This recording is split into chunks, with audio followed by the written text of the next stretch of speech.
Ya, baik. Assalamualaikum warahmatullahi wabarakatuh. Selamat datang di mata kuliah konseling gizi sesi ke-6. Jadi kita akan belajar tentang pendidikan gizi, apa saja jenis pendidikan gizi, dan metode-metode yang mungkin akan bisa kita gunakan untuk pendidikan gizi.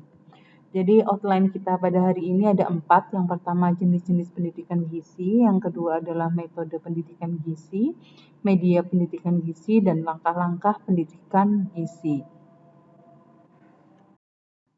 Ya, jadi kita akan mulai dengan jenis-jenis pendidikan gizi. Jadi pendidikan gizi itu bisa dibagi menjadi banyak. Yang pertama konseling dan konsultasi gizi, promosi gizi, penyuluhan gizi, advokasi, dan diklat gizi. Meskipun pada hubungannya jenis-jenis ini bisa merupakan gambaran yang lebih luas dari pendidikan gizi, misalnya promosi gizi, ataupun lebih sempit gitu ya, misalnya konseling dan konsultasi gizi seperti itu.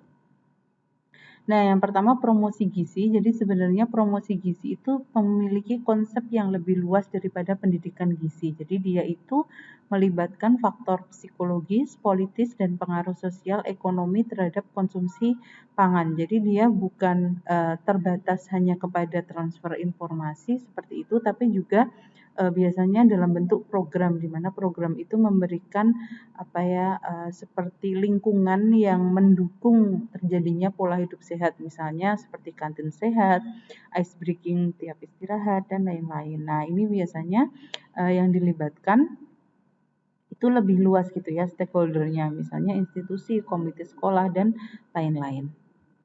Nah, selanjutnya penyuluhan gizi, di mana penyuluhan gizi ini sebenarnya kita sudah familiar ya. Dia adalah proses belajar untuk mengembangkan pengertian dan sikap yang positif terhadap gizi, agar yang bersangkutan dapat memiliki dan membentuk kebiasaan makan yang baik dalam kehidupan sehari-hari. Secara ringkas, penyuluhan gizi itu membantu orang lain membentuk dan memiliki kebiasaan makan yang baik. Jadi tujuannya jika dijabarkan itu yang pertama, meningkatkan kesadaran gizi, jelas ya. Jadi dengan kita memberikan paparan pada penyuluhan gizi, harapannya orang jadi lebih sadar terhadap pola hidup sehat seperti itu. Lalu yang kedua, menyebarkan konsep baru tentang informasi gizi kepada masyarakat. Misalnya, jika dulu itu yang digunakan konsepnya adalah 4 sehat 5 sempurna, maka perlu diseminasikan atau disosialisasikan tentang prinsip gizi seimbang yang menggantikan prinsip 4 sehat 5 sempurna seperti itu. Membantu individu, keluarga, dan masyarakat berperilaku positif terkait pangan dan gizi. Jadi dengan diberikan wawasan seperti itu, jadi baik individu, keluarga, dan masyarakat itu perilakunya jadi positif gitu ya. Jadi ada perubahan perilaku ke arah yang lebih baik. Nah, selanjutnya merubah pola konsumsi makan agar sesuai dengan kebutuhan sehingga status gizi terjaga pada kondisi normal. Jadi bukan selalu meningkatkan konsumsi makan ya, karena kita tidak tahu kondisinya apakah dia sudah kelebihan atau sebenarnya kekurangan. Jadi kita lebih fokus ke memberikan edukasi untuk mengkonsumsi makanan sesuai dengan kebutuhan sehingga keseimbangan energinya jadi baik dan status gizinya terjaga seperti itu. Selanjutnya, advokasi gizi adalah upaya pendekatan terhadap orang lain yang dianggap memiliki pengaruh terhadap keberhasilan suatu program. Sasarannya adalah pemangku kebijakan atau pengambil keputusan. Nah, ini misalnya seperti di AIMI itu kan kita mendukung menyusui gitu. Nah, biasanya kita melakukan advokasi dengan audiensi ke lembaga-lembaga yang memang memiliki peran dalam menyusun program dukungan menyusui, misalnya seperti Dinas Kesehatan atau BKKBN, seperti itu. Nah, kalau kita ambil definisinya dari yang sudah saya sampaikan tadi adalah tentang advokasi secara umum. Nah, kalau advokasi gizi dapat diartikan sebagai upaya sistematis dan terorganisir untuk melancarkan aksi dengan tujuan terjadinya perubahan kebijakan, pelaksanaan, dan perilaku dalam pengelolaan program pangan dan gizi. Jadi tujuannya itu pertama ada kebijakan yang lebih mendukung hidup sehat, Lalu ada pelaksanaan, jadi misalnya bagaimana dinas itu mengawasi program pemberian PMT di masyarakat misalnya, dan perilaku dalam pengelolaan program pangan dan gizi. Jadi program pangan dan gizi itu tujuannya kemana, seperti itu, dikelolanya seperti apa. Nah itu harapannya dengan adanya advokasi gizi itu arahnya menjadi lebih sehat dan mendukung hidup yang lebih sehat juga gitu. Caranya adalah sarasehan, dialog interaktif, lokakarya, rapat koordinasi, demonstrasi, kampanye, dan negosiasi. Jadi mana yang bisa dilakukan seperti itu ya, ada banyak caranya. Nah, selanjutnya adalah diklat gizi. Jadi diklat atau pelatihan merupakan tindakan meningkatkan pengetahuan dan keterampilan seorang pegawai untuk melaksanakan pekerjaan tertentu. Jadi kalau diklat ini biasanya bukan untuk masyarakat umum ya. Jadi diklat itu biasanya untuk pihak-pihak yang memang membutuhkan keterampilan tertentu. Misalnya seperti ahli gizi di puskesmas. Nah, dia melakukan diklat untuk meningkatkan kapasitas asesmen gizi misalnya. Nah, menurut Instruksi Presiden Nomor 15 Tahun 1974, pelatihan adalah bagian dari pendidikan yang menyangkut proses belajar untuk memperoleh dan meningkatkan keterampilan di luar sistem pendidikan yang berlaku dalam waktu yang relatif singkat dan menggunakan metode yang lebih menggunakan praktik daripada teori. Jadi diklat itu yang diajarkan biasanya keterampilan gitu ya, bukan teori gitu. Walaupun teori akan tetap ada, tapi lebih kepada praktek. Nah, pada tabel 1.2 bisa dilihat bedanya antara pendidikan dan pelatihan. Jadi, kalau pendidikan itu biasanya secara umum, jadi menyeluruh gitu ya. Nah, kalau pelatihan itu spesifik, irisan dari pengetahuan itu mana yang mau didalami dan mana yang mau dikuasai, seperti itu. Nah, area kemampuannya kalau pendidikan itu bisa kognitif, afektif, dan psikomotor, jadi lebih kepada pengetahuan, lalu sikap dan tindakan. Nah, kalau pelatihan itu lebih fokus ke tindakan. Pendidikan juga biasanya jangka panjang dan pelatihan itu jangka pendek.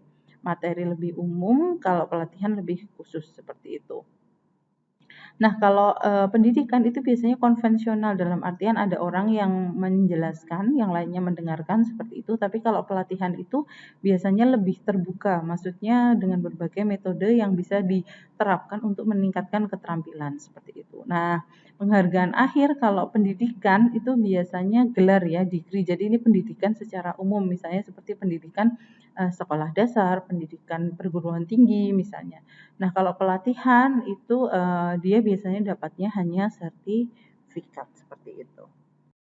Ya, selanjutnya kita akan mempelajari tentang metode pendidikan gizi. Jadi, yang dimaksud metode adalah bagaimana cara kita menyampaikan pendidikan gizi gitu ya.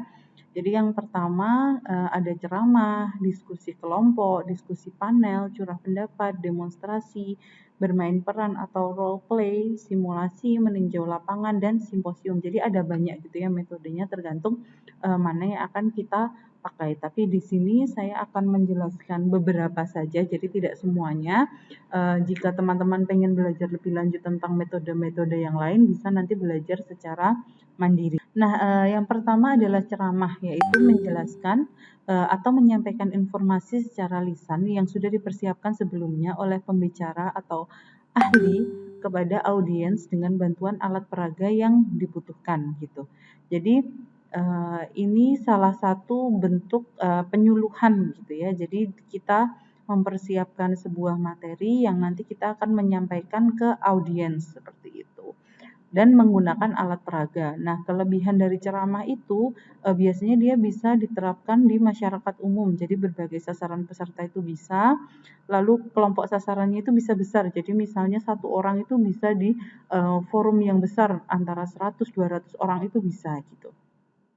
Dan mudah pengaturannya, waktu yang efisien dan alat bantu yang sederhana. Jadi biasanya yang diatur hanya pesertanya diminta duduk di tempatnya yang sudah disediakan, lalu kita hanya menyiapkan alat peraga yang sederhana, misalnya PowerPoint, slide, seperti itu.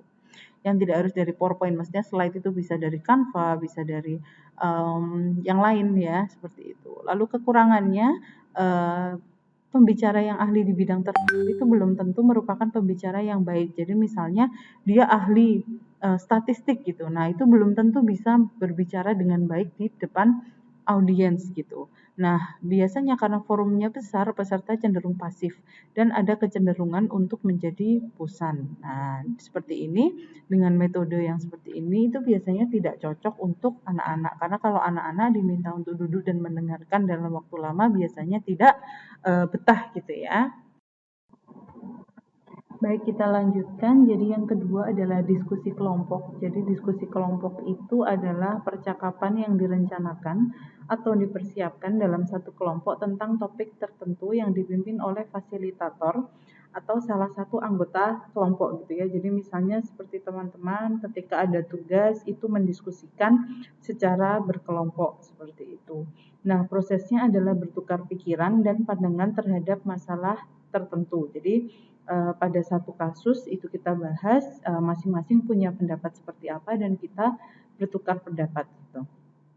Nah, kelebihannya itu sebenarnya semua anggota kelompok itu memiliki kesempatan yang sama untuk berperan aktif dalam diskusi dan konteksnya itu santai gitu ya dengan maksudnya tidak seperti kuliah di kelas seperti itu. Jadi lebih santai, bisa mengungkapkan pendapat, bisa mendapatkan feedback dan juga justru kita bisa banyak belajar dari teman-teman yang lain yang punya wawasan yang berbeda seperti itu. Dan pengambilan keputusannya itu bisa dilakukan secara demokratis. Jadi tidak dominan gitu ya sebenarnya. Tapi memang ada kekurangannya. Salah satunya kalau misalnya di kelompok itu yang aktif hanya beberapa, akhirnya yang aktif itu akan mendominasi gitu dan si yang lainnya hanya akan diam gitu. Selain itu, jika latar belakang peserta terlalu berbeda, maka diskusi akan berlangsung lama. Misalnya, punya pendapat yang berseberangan gitu, misalnya tentang COVID, yang satu pertimbangannya ekonomi, yang satu pertimbangannya kesehatan gitu. Ketika membahas COVID itu akhirnya jadi berdebat panjang gitu, karena dari sisi kesehatan ya kita harus membatasi mobilitas masyarakat dan lain-lain. Di satu sisi yang lain kekeh bahwa kalau dibatasi seperti itu masyarakat akan terhambat perkembangan ekonominya, perputaran uangnya misalnya seperti itu. Nah, membutuhkan pemimpin diskusi yang terampil. Jadi memang penting ya pemimpin diskusi yang terampil itu supaya dia bisa mengarahkan jalannya diskusi dan juga memutus atau menghentikan jika perbedaan pendapat itu terjadi terlalu tajam dan terlalu lama gitu, menengahi seperti itu. Nah, untuk diskusi kelompok ini memang kelompoknya itu tidak bisa terlalu besar karena tidak akan efektif. Nah, selanjutnya diskusi panel. Sebenarnya diskusi panel itu konsepnya hampir sama dengan diskusi kelompok, hanya saja kalau panel itu biasanya yang duduk untuk memberikan pendapat itu adalah ahli gitu. Nah, jadi dipilih 3 sampai 6 orang yang dipimpin oleh moderator. Jadi nanti akan dibantu moderator di hadapan sekumpulan pendengar. Misalnya seperti kita mendengarkan paparan dari 3 ahli misalnya seperti itu. Lalu ada moderator yang nanti akan mengarahkan siapa terlebih dahulu yang menyampaikan seperti itu.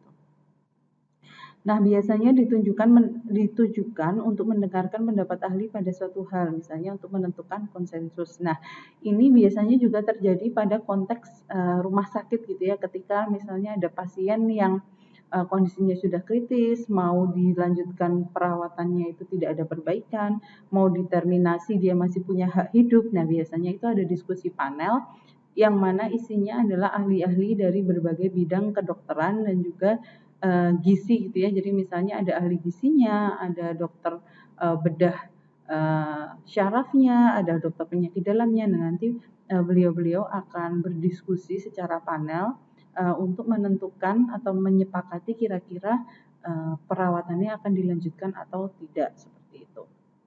Nah, kelebihannya itu membangkitkan pemikiran kreatif karena kita bertemu dengan ahli, wawasannya juga banyak, jadi kita banyak, oh iya ya bisa ya seperti itu, seperti itu. Lalu mendapatkan berbagai sudut pandang dan memberdayakan potensi. Jadi kita jadi punya insight, oh saya bisa melakukan ini misalnya dari paparan diskusi panel tersebut. Nah, tapi kekurangannya dia juga memerlukan moderator yang terampil. Kalau moderatornya tidak menguasai materi itu juga akan berat gitu, mau dibawa kemana dan tidak bisa mengambil poin-poin pentingnya seperti itu. Nah, persiapannya harus matang dan perlu waktu yang lama. Jadi harus disiapkan apa yang akan dibahas.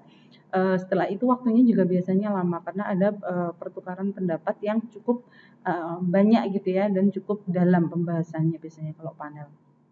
Nah, ini kadang ada juga yang narasumber itu yang OOT gitu ya, out of topic gitu. Jadi ketika bahas ini yang dijawab malah yang lain. Nah, itu ada kemungkinan seperti itu. Nah, biasanya untuk meluruskan itu cukup butuh effort gitu ya, karena biasanya diskusi panel tuh udah terarah, ada yang satu menyimpang tuh kayak harus mengingatkan kembali dengan sopan dan lain-lain, itu butuh effort seperti itu.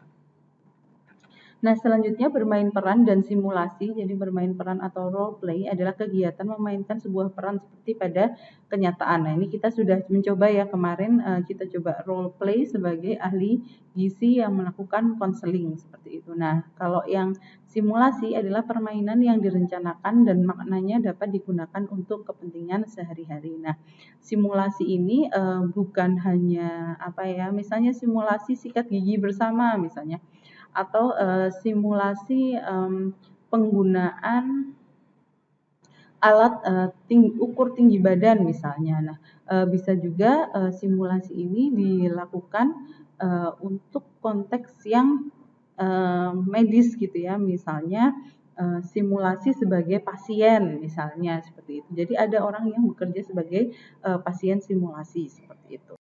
Oke, jadi kelebihan dari bermain peran dan simulasi adalah dia melibatkan peserta di mana partisipasi peserta lebih besar gitu ya. Jadi ketika kita bermain peran atau bermain simulasi, peserta akan otomatis terlibat dalam proses simulasi itu dan lebih mendapatkan kesan gitu ya. Dan saat bermain peran itu peserta juga memiliki peran untuk berpikir dan mengambil pelajaran atau makna. Jadi misalnya seperti kemarin kita bermain peran sebagai konselor, kita akan tahu bahwa ternyata ada beberapa hal yang memang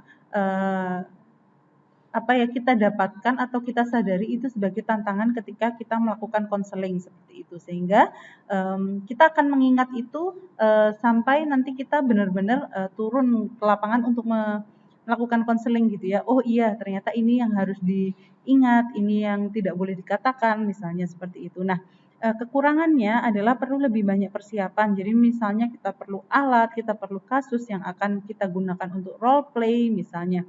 Nah, kadang juga ada yang menolak gitu, misalnya maju sebagai konselor, Bu saya nggak mau misalnya seperti itu, ada juga yang seperti itu. Selain itu juga kadang sulit menemukan orang yang bisa membawakan peran dengan baik gitu, misalnya ketika jadi klien itu ya benar-benar kayak klien seperti itu. Nah, itu tantangan ketika kita bermain peran dan simulasi. Selanjutnya adalah demonstrasi, yaitu demonstrasi itu menunjukkan tata cara keterampilan tertentu. Misalnya kita menunjukkan cara memasak yang sehat misalnya, atau kita menunjukkan cara menggunakan alat misalnya. Nah, itu yang disebut sebagai demonstrasi, sehingga setelah dilaksanakan demonstrasi itu audiens itu bisa meniru apa yang kita lakukan. Nah, kelebihannya peserta itu dapat melihat tata caranya sehingga lebih memahami dan berkesan. Selain itu juga interaktif, bisa bertanya kenapa kok seperti itu caranya, kenapa kok harus seperti ini misalnya. Nah, itu peserta itu bisa bertanya langsung dan juga dapat mencoba seperti itu.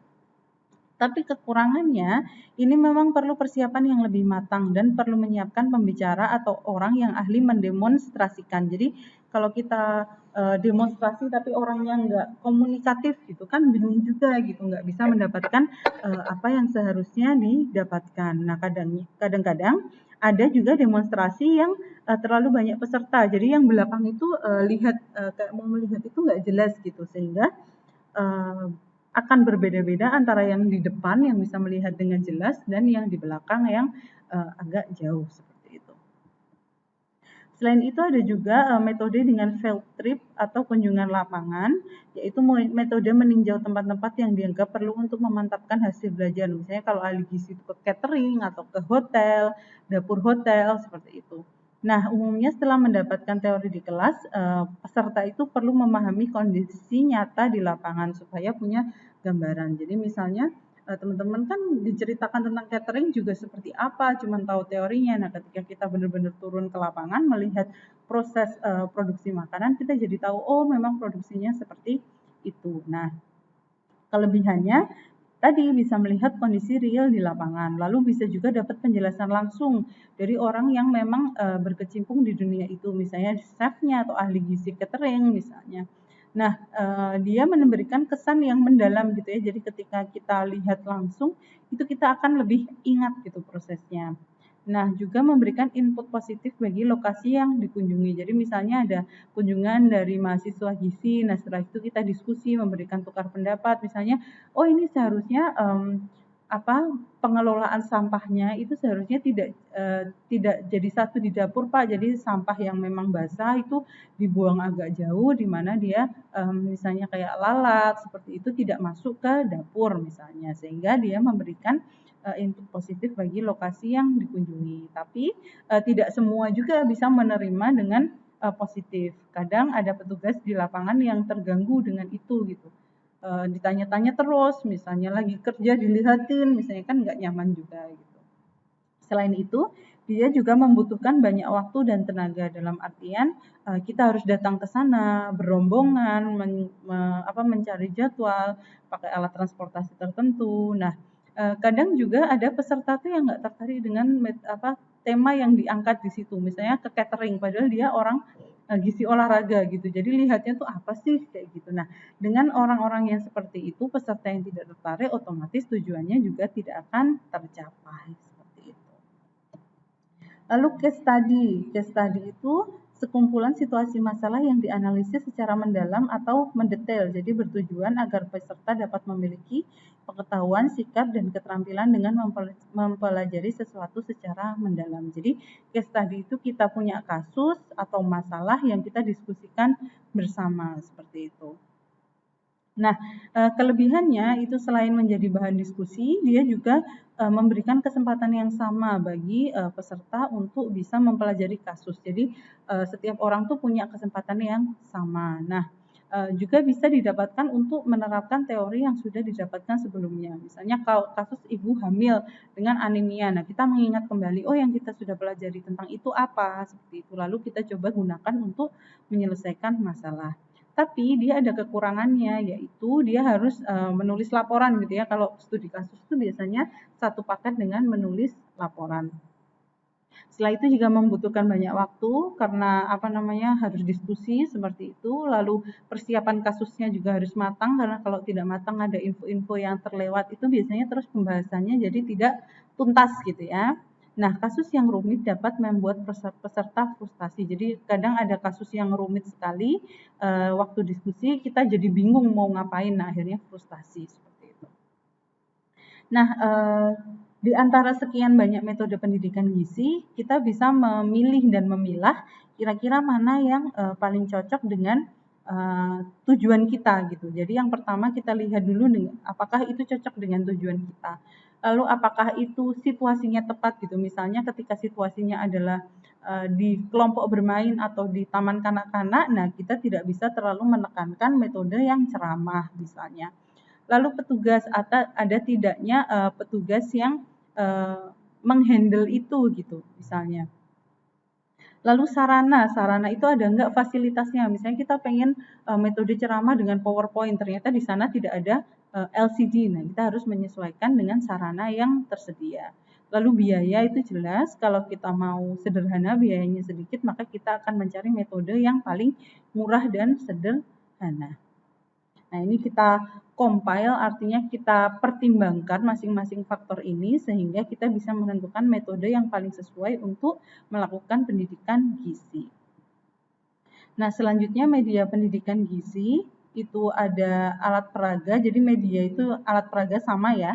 Nah, dia adalah sarana penting dalam pendidikan gizi, memperjelas pesan dan meningkatkan efektivitas. Jadi, kalau kita cuma ngomong aja gitu kan kadang orang bingung ya, nggak ada gambaran. Misalnya kita cerita tentang, jadi itu ada prinsip gizi seimbang, itu seperti tumpeng misalnya, orang mikirin tumpeng seperti apa gitu. Nah, sehingga kita ada baiknya menyiapkan slide atau poster yang bisa kita gunakan sebagai alat peraga. Nah, alat peraga ini memiliki banyak manfaat, misalnya menumbuhkan minat peserta, memudahkan mengingat. Jadi ingat, oh yang gambar itu ya, yang gambar apa namanya tumpeng ya, misalnya seperti itu. Lalu membantu memudahkan dalam meneruskan pesan. Jadi misalnya kita punya alat peraga, misalnya leaflet atau poster, itu orang bisa menyampaikan, ini kemarin aku dapat loh, mau baca nggak? Misalnya kayak gitu. Lalu menstimulasi untuk melaksanakan apa yang dipelajarinya. Jadi kalau kita punya alat peraga itu biasanya orang lebih tertarik gitu ya. Misalnya dengan food model. Oh ini Bu, kalau suatu porsi nasi itu sekian. Nah nanti dia akan lebih mudah memporsi nasi gitu. Bisa kira-kiranya seperti itu. Nah ini mungkin bisa dibagi menjadi dua. Yang pertama itu jenisnya, apakah dia audio visual, jadi bisa dibagi tiga, audio saja, visual saja, atau memang audio visual. Lalu bisa dibagi juga menurut tingkat kerumitannya, yaitu rumit dan sederhana seperti itu. Nah itu bisa disesuaikan dengan kapasitas kita gitu ya, kita bisa menyediakan yang mana. Nah, syarat alat peraga yang pertama menarik gitu. Jadi menarik itu baik dari segi komposisi warna, dari gambar, dari tulisan gitu ya. Jadi jangan sampai misalnya untuk anak-anak membuat leaflet warnanya coklat misalnya seperti itu. Coklat semua. Jadi harus warna-warni misalnya. Jadi anak-anak lebih suka warna yang cerah seperti itu. Lalu sesuai dengan sasaran, jadi kita sesuaikan seperti tadi misalnya anak-anak itu akan lebih mudah dengan permainan seperti itu dengan gambar-gambar flashcard misalnya. Mudah ditangkap, dipahami, singkat dan jelas. Nah ini harusnya kalau alat peraga itu orang mudah gitu ya memahami apa yang kita buat sebagai alat peraga gitu. Tidak terlalu rumit gitu. Baik dari segi bahasanya, dari desainnya, dari penggunaannya seperti itu. Lalu sesuai dengan pesan yang hendak disampaikan gitu. Jadi disesuaikan temanya sesuai dengan apa yang hendak disampaikan. Lalu sopan, ini jangan sampai lupa alat peraga yang kita sampaikan itu juga harus memenuhi unsur sopan gitu ya. Nah ini adalah contoh alat peraga, poster.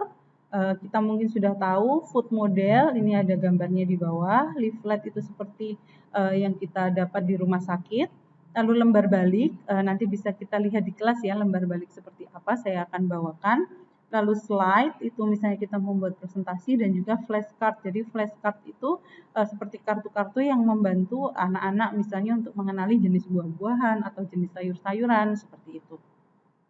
Nah, sekarang itu poster itu salah satunya juga ada dalam bentuk infografis gitu ya. Jadi misalnya seperti gambar sederhana yang banyak dirilis oleh Kemenkes. Nah, ini bisa dilihat misalnya seperti prinsip gizi seimbang. Itu apa saja prinsipnya seperti itu. Nah, tadi sudah media pendidikan gizi, sekarang kita ke langkah-langkah program gizi. Jadi ini masuk ke perencanaan gitu ya, perencanaan program gizi. Nanti teman-teman belajar lebih dalam di PPG, perencanaan program gizi. Nah, yang pertama itu analisis situasi. Jadi analisis masalah dan situasinya. Sasarannya itu seperti apa, tahap perubahan perilakunya seperti apa, karakteristiknya, karakteristik budaya, agama misalnya. Lalu menentukan prioritas kira-kira dari sekian banyak masalah yang ada di sana, mana yang mau kita ambil sebagai masalah yang akan kita selesaikan. Lalu setelah kita dapat prioritas, kita akan masuk ke perencanaan, yaitu menentukan metode dan alat yang dibutuhkan.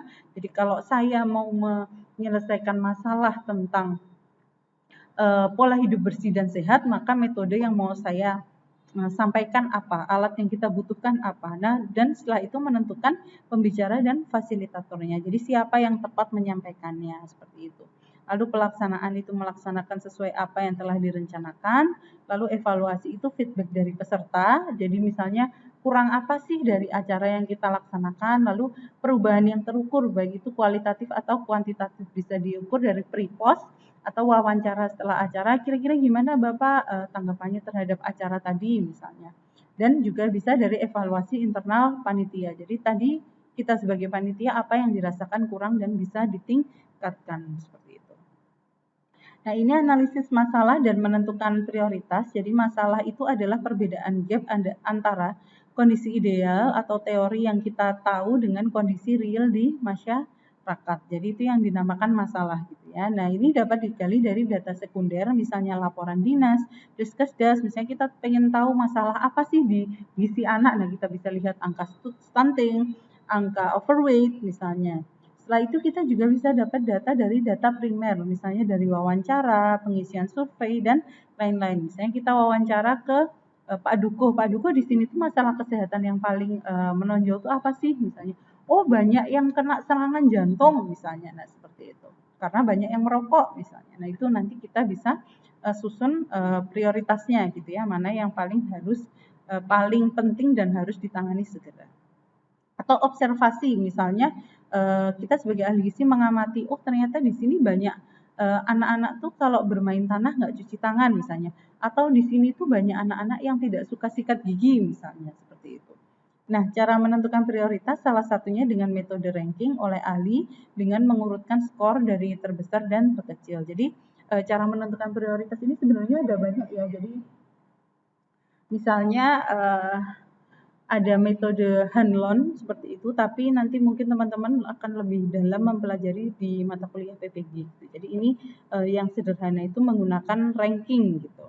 Nah, ini ada beberapa expert yang memberikan penilaian kira-kira dari sekian banyak masalah itu mana yang ranking 1 atau yang dia paling penting sampai ke yang ranking 9 yang dia tidak terlalu penting. Nah, kita bisa lihat dari rata-ratanya mana yang paling tinggi rankingnya, paling kecil rankingnya, yang itu nanti kita akan ambil sebagai masalah yang akan kita selesaikan. Demikian, ini daftar pustakanya. Nanti teman-teman kalau merasa masih ada yang kurang dijelaskan bisa ditanyakan di kelas atau membaca sumber pustaka lain secara mandiri. Demikian, saya tutup. Terima kasih. Assalamualaikum warahmatullahi wabarakatuh.